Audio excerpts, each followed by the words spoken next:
You are listening to the Navigating Adult ADHD podcast, where it's all about education, support, and coaching for adults with ADHD. I'm your host, Zena, a late diagnosed ADHDer, here to help you unpack the challenges, frustrations, and the positive side of living with ADHD. With my no BS approach, I'll help you to better understand your unique ADHD brain and how you can work with it to feel better, increase your self-confidence, improve your relationships, and ultimately achieve your goals. Hello, my friend. Welcome back to Navigating Adult ADHD.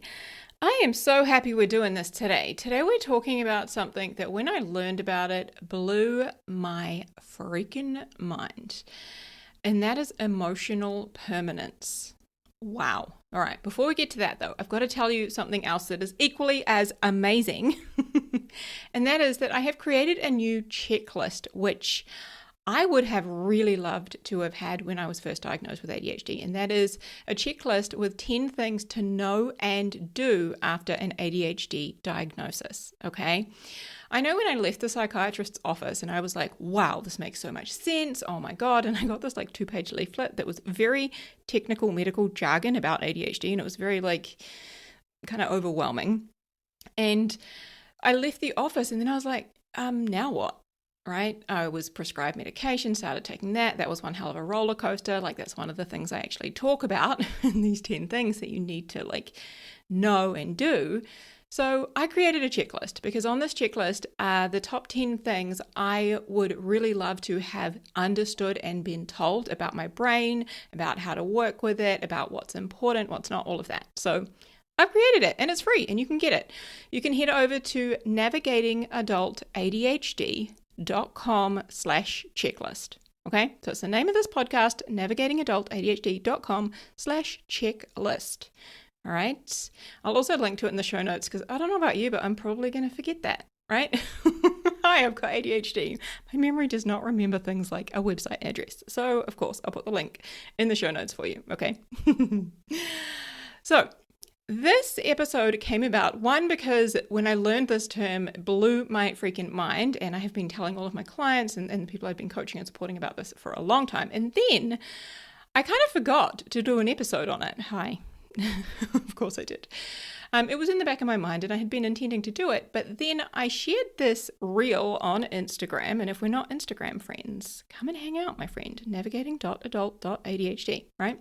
But I shared this reel over there, and this reel, I repurposed somebody else's, like what they had said, this kind of little funny caption, and I shared it with a video, and it went viral, like 1 million views. And that to me is like wild, because little old me in New Zealand with, you know, a few thousand followers on Instagram, this one video just went bananas, like crazy. And it was super simple. And this is what it said. Them. I lose stuff sometimes. Everyone's a little ADHD. My ADHD. I forget entire people exist. People love that shit. It's funny, but also incredibly true at the same time, right?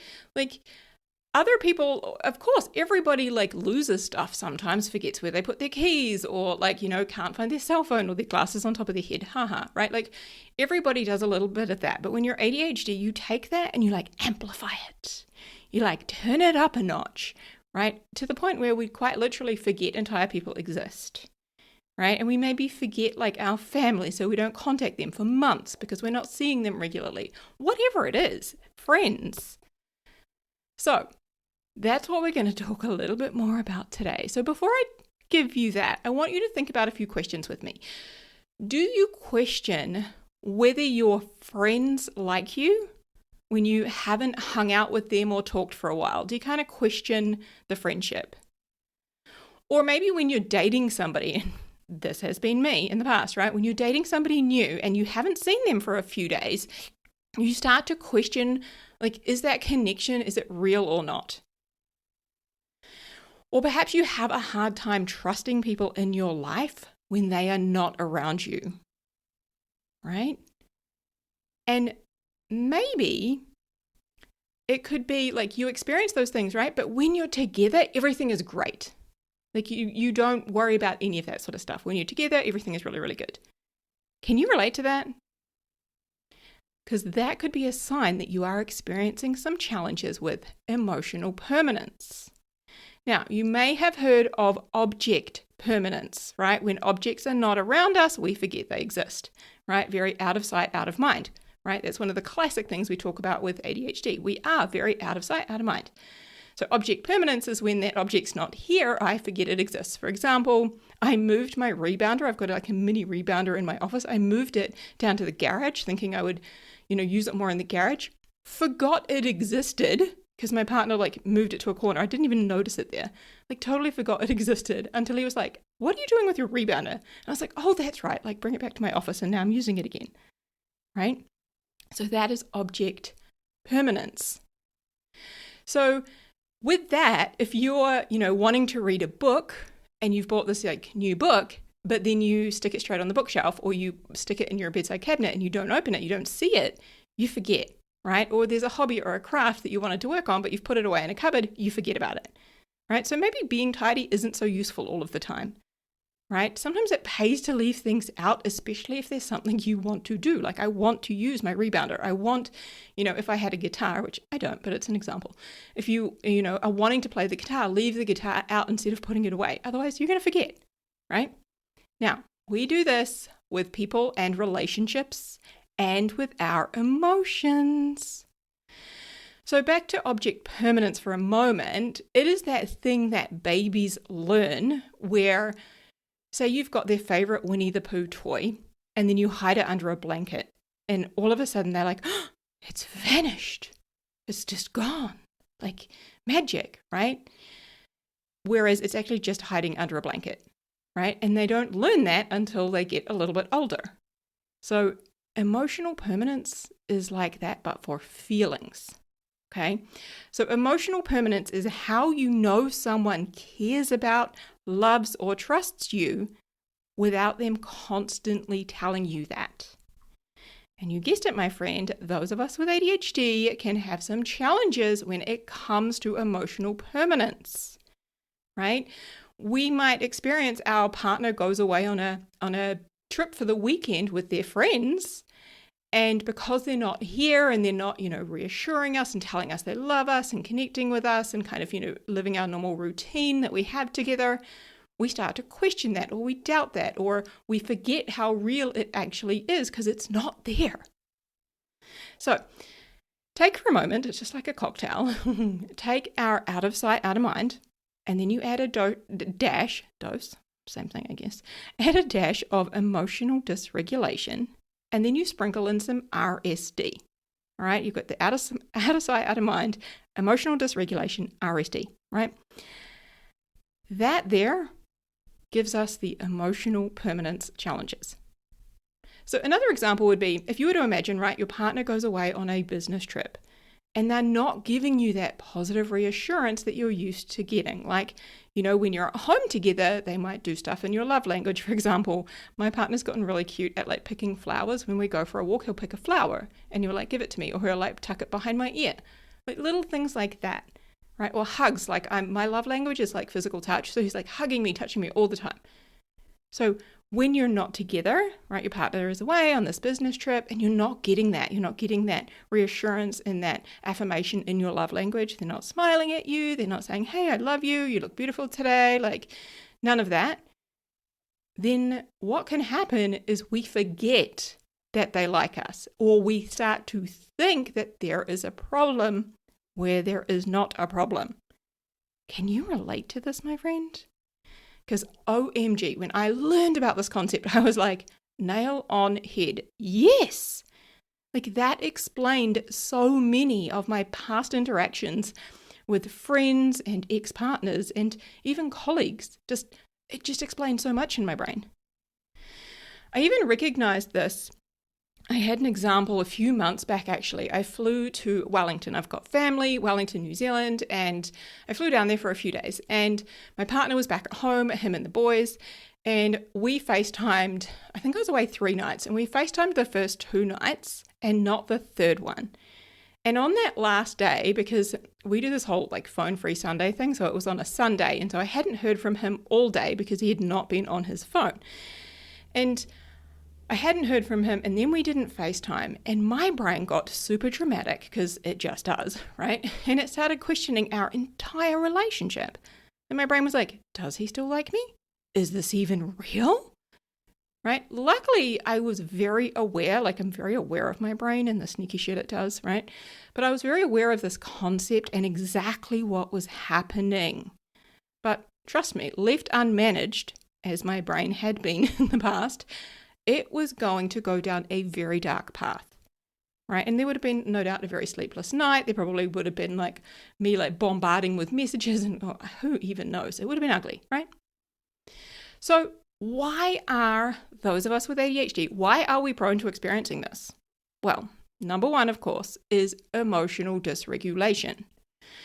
So I think that this might be one of the top symptoms of ADHD. I know I've said that before on the podcast, but what emotional regulation is the ability to recognize, understand, and effectively manage your emotions, okay? So when we have challenges with that, as most of us with ADHD do, right? When your own emotions feel short-lived, like they come and go really quickly and they fluctuate, it can be difficult to understand that other people may not experience their emotions the same as you. What? I know, right? Like sometimes I just wish I could like take a peek into a neurotypical brain for a day and be like, oh, is that what happens in here? Wow, you didn't even think about that. Man, I would have overthought the shit out of that. Like, wow, you didn't even react to that. You didn't even notice that thing. Like, you didn't even have an emotion about that. What? Like, wild. The idea of being in a neurotypical brain and body for the day, wild to me, right? But it brings me back to my point, right?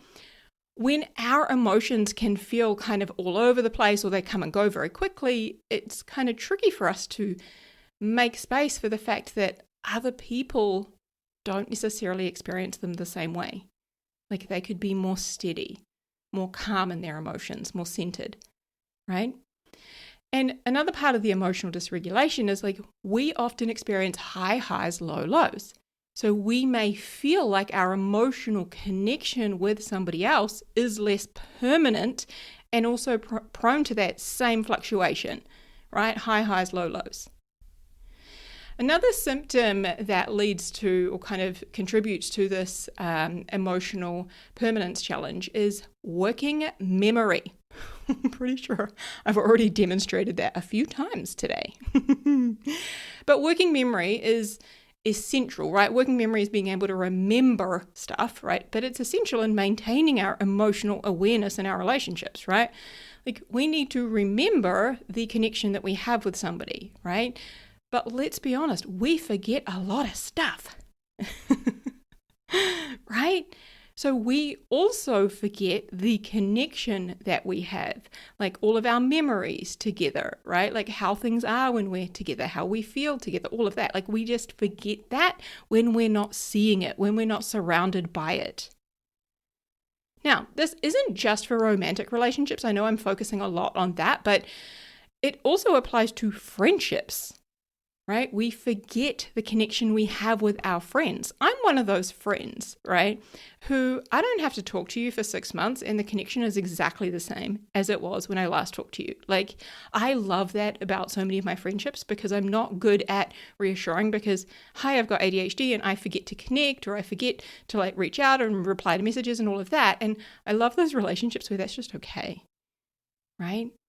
But that speaks to the working memory in that we forget, right? We forget the genuine connections that we have with our friends when we are together or when we do have that one every 6 month phone calls, you know, where we like get on like a house on fire and talk for 3 hours. Like we often forget that.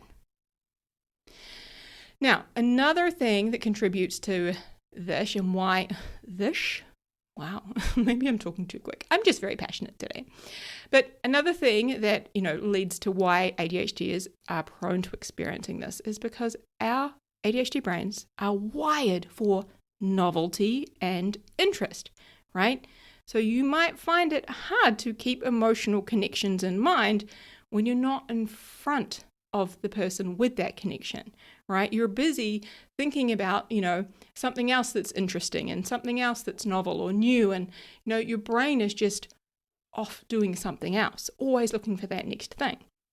So without that tangible reminder, right, your brain, of course, is wandering off, looking for something new and interesting. Your attention is going all over the place, and it's not focusing on that relationship and the connection that you have with that person, right? Another thing, last one, is lower levels of dopamine, okay? Because us with ADHD, my friend, you have lower levels of dopamine, right?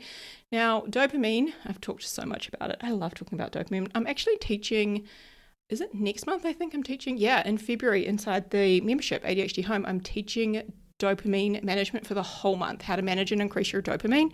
And I was working on something yesterday, personal-wise, for my own dopamine, and I came up with this incredible idea of how to make it so simple. And I was like, oh my God, we're going to do this. So anyway, total tangent there.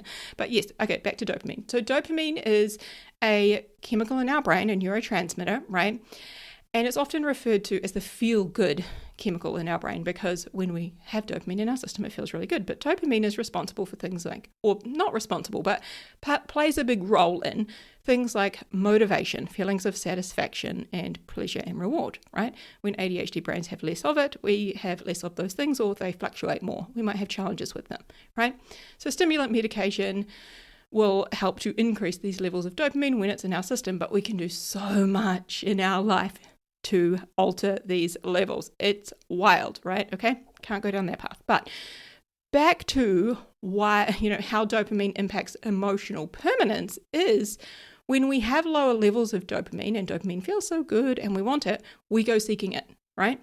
And when we go seeking it, we don't always go seeking it in terms of, chocolate or an alcoholic drink or Netflix, right? We go seeking it in terms of fighting, right? Like arguing with our spouse. So again, like imagine that your friend or whoever it is that you're picturing, like your partner is off on this business trip, you start a fight. You pick a fight because that is stimulating, and stimulation produces dopamine in the brain, even though it's negative, I know, but it does, right? Or, and this is another one many of our brains love to do, is in order to get that dopamine that we are seeking, we might start ruminating, right? So you might be like, well, they haven't texted me back and they've seen my message and, normally they would call me and video call me and they haven't, and, and go down this like nasty ass rabbit hole ruminating about all the things. But because it's stimulating, it's producing dopamine, even though it's not the kind of dopamine we want. Okay? So all of that to say, emotional permanence, it's pretty important, right? Because it does create a sense of security and comfort in our relationships. So let's talk through some of the symptoms of emotional permanence challenges, okay? So this is what you might notice if this is something that you have challenges with, okay? Number one, you have a hard time trusting others, especially when they are not around you, okay? Number two, you're very out of sight, out of mind. So if a friend or a partner doesn't text you back, you might feel like instantly forgotten about or think that they are angry. Right? Or you might completely forget that that friend or that person in your life exists. Emotional ghosting. So this is where you sometimes lose the positive feelings about someone when they're not actively reminding you that they care. So if you're not getting that constant kind of reassurance from somebody in your life, right, then you start to lose the positive feelings towards them. Another one is feeling insecure in your relationships. And then there's the emotional roller coaster, right? Your emotions can swing wildly depending on whether or not you feel connected to that person or not. Then there's that constant need for reassurance, right? If you find yourself asking questions like, are we good? Or do you still like me? Right? Maybe more often than you would like to admit. I've been in that position, my friend. I so get it. And then lastly, if you spend a lot of time concerned about how other people feel about you, okay? Those are all symptoms of having challenges with emotional permanence. And so they make your relationships feel more fragile than they actually are. Now, my friend, it's not bad news. It's not all bad. Don't worry. If you struggle with emotional permanence, it does not mean that you're broken or that you can't have meaningful, lasting relationships. It just means that you have to work a little bit harder to keep that connection steady, right? So my number one piece of advice here is to develop your emotional regulation skills, okay? That has been a game changer for me and for the hundreds of ADHDers that I have coached and supported and loved. Like when it comes to strengthening our relationships and navigating that kind of emotional roller coaster we experience, emotional regulation skills is the number one. Okay. And just a reminder that inside ADHD Home, inside the membership, in the month of January, which is when I'm actually recording this, we are focusing the whole month on emotional regulation. So anytime that you join, you get access to that, even if it's like March or April or December, right? You'll get access to the replays and you can join the live calls where I teach you how to regulate your emotions and we put all of this into action together, okay? Emotional regulation and emotional permanence, like it's not something ADHDers can't do. Right? Yes, it is a common symptom and challenge that we all share. And that's because we were never taught, right? And we can get into the logistics of that, which I do, but we're not going to now, right? But basically, we just weren't taught. It's like a muscle we haven't yet developed, right? And we can develop that muscle. We can actually get very strong. So this week, my friend, pay attention to where emotional permanence might be sneaking into your relationships. All right? Huge, huge love. Take care. I'll speak to you soon.